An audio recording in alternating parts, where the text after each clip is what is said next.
Hello students, today we will be doing ESP Receptionist. Now you all know that ESP Receptionist is a part of Section B. NIOS question paper is divided into two parts, Section A and Section B, and ESP Receptionist is option 1 of Section B. So without further ado, let us start with ESP Receptionist. In this video, we will be looking at duties of a receptionist, aids of a receptionist, and what all is important from examination point of view. Now, as we all know, the receptionist is an important member of any organization. The receptionist works at the front office and it is the focal point of any organization. So, a receptionist is a link between the office, the organization, and the rest of the world. The duties of the receptionist are: she welcomes the guests, visitors, and offers them help, answers telephone calls effectively, attend to routine inquiries, takes down messages left by visitors and callers and passes them on to the right persons. And the receptionist also notes down messages, make bookings, reservations, cancellations, and plans schedules. She also helps the visitors, guests with any queries or problems that may arise. To do her job efficiently, a receptionist should keep the following items on her desk. Now, I'm saying her again and again because usually, it is a woman who sits at the reception. So, the aids of a receptionist are a telephone directory, an internal telephone directory, an index book of telephone numbers frequently used, names and addresses of hotels nearby, information about places of tourist interest and local sightseeing tours, a railway timetable, flight schedules, forms and brochures like reservation voucher, Form C, and a message form as well. An office receptionist will also need a register of callers, an appointment diary, which includes a list of who is coming to see whom and when, and a list of staff on leave or tour. Let us look at the important aids of a receptionist one by one. Register of callers. This is a register in which all the callers have to write their names, addresses, purpose of visit, date and time of arrival, etc.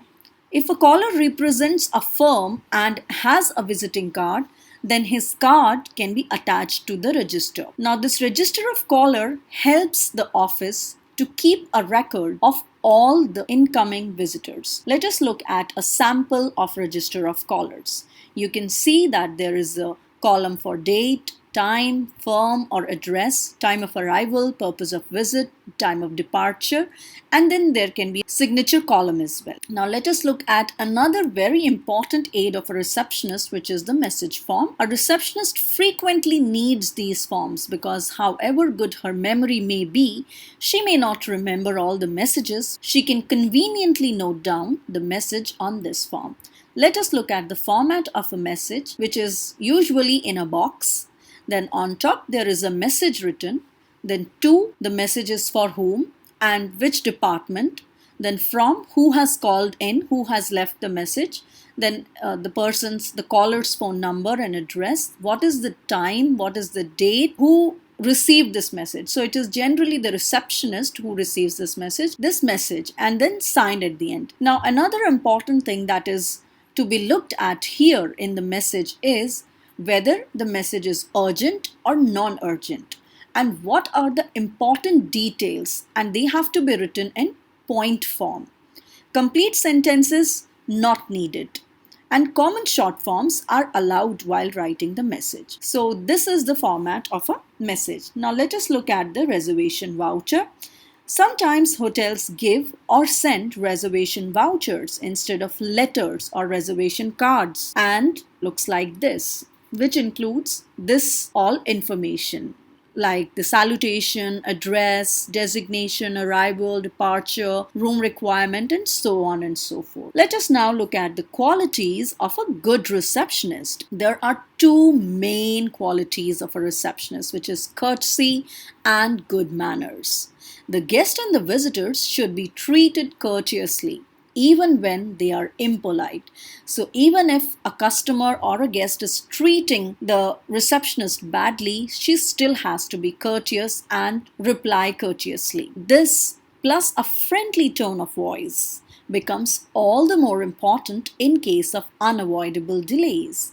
A certain amount of tact and diplomacy is also needed in dealing with complaints or awkward situations and in handling difficult guests. So, it is better that you memorize these qualities of a good receptionist because a question usually comes in NIOS question paper. Now let us look at how the receptionist reads the numbers. Now if a figure is a 0, it is pronounced as 0 or O. Then usually the numbers are grouped into 2 digits and there is a slight pause between each pair. For example, 4, 3, 2. 4, there's a small pause and then 3, 2. Within the pairs, refer to numbers and digits. Example 32 is 3, 2, not 32. And this one is 5, 6, 4, 2. 5, 6, then there's a pause, then 4, 2. 5, 6, 4, 2. When the same number or figure occurs in a pair, we use a double. For example, 1, 4, 4, 5, 6. When a pause falls between repeated digits, each number forms a part of another group. For example, 5, 0, 0, 2, 2, 2. So when you give or ask for a telephone number, always repeat it to confirm. Also, when you give or ask for a telephone number, always repeat it to confirm if you have got the right number. Now she also receives a phone call. Then there are different steps that the receptionist goes through while receiving a phone call. The first thing she does is she greets and gives identity. The second step is she offers help. Then she obtains caller's name and acknowledges the call. After acknowledging the call, she gives the message and asks if willing to receive. Then connects the parties and apologizes to the caller, takes down a message if the party is not available. Now let us learn some phrases of all these steps. Number 1 is greets and gives identity. So there are different phrases that receptionist uses and they are good morning, NIOS, National Bank, good morning, 701-8131, see for reception please, Universal Engineers, Miss Rosie, the operator speaking. So you will notice that hello is not generally used. It gives no exact information and is a waste of time. Let us look at the phrases for offering help. Can I help you? May I help you? What can I do for you? Who shall I call on the line? Is there any particular person you want to speak to? Now let us look at what kind of phrases the receptionist uses for obtaining a caller's name. Please, may I know who's calling? If not already provided, may I have your name, please? May I know who's calling? Who shall I say is calling, sir? From where are you speaking, sir? Then acknowledging the call. Let us see the phrases. Hold the line, please. Please hold on the line. I'll find out if Mr. or Miss Dash is in. Would you hold the line for a moment, sir or ma'am? I'll put you through in a minute. Thank you. I'll ring Mr. Dash for you. May I tell Mr. Dash who's calling? So these are the ways she acknowledges the call. Now, what are the phrases that she uses for giving messages and asking if willing to receive? Mr. Dash from Dash wants to speak to you, sir. Shall I send the call in? Mr. Dash is on the line. Shall I hand in the call? There is a local call from Dash. Sir, ma'am, can you take it now? There is an STD or long distance or outstation call from so-and-so and name of the person for you. Shall I connect it right now? So these are the different phrases that a receptionist uses for giving messages. And now let us look at how she connects the parties. Mr. Miss Dash is on the line. Please speak on, Mr. Dash. Your party is on the line. Speak on, please. Mr. Miss is here for you. The manager is on the line for you. Now, how does she apologizes to the caller? Sorry, Mr. Dash is not available, is not in. Sorry, she is at the meeting until 3 p.m. She is out of the office at the moment. Mr. Dash is out of town. Mr. or Miss is busy on another line. There is no reply from his room, sir. There is no response right now. That station does not answer. Now, how does she takes down the messages? Will you leave a message behind? May I take a message, please? Would you like to talk to someone else in the department? Would you care to leave a message? If you care to leave a message, I'll see that Mr. Dash receives it. Could you leave your number with me? I'll ring back when Mr. Dash returns or arrives. Shall I tell Mr. Dash to ring back when he returns? Now, what are the controlling strategies of a receptionist? What does she do? She asks the other person to slow down. How would she do that?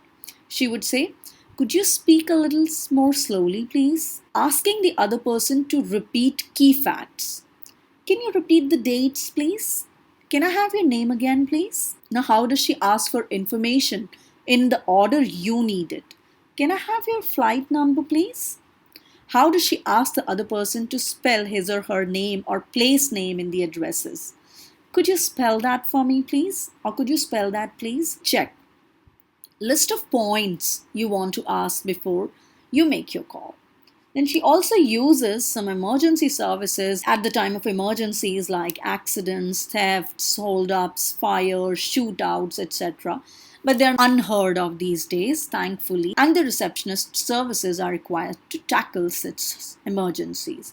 Here are some handy numbers she uses. Police 100, Fire 101, Ambulance 102, Accident and Trauma Service Centralized 1099. If you learn all this, your ESP Receptionist option 1 is completely prepared. And then I will come up with the next video where we will discuss all the questions in option 1 of ESP Receptionist Section B. Till then, take care and bye-bye.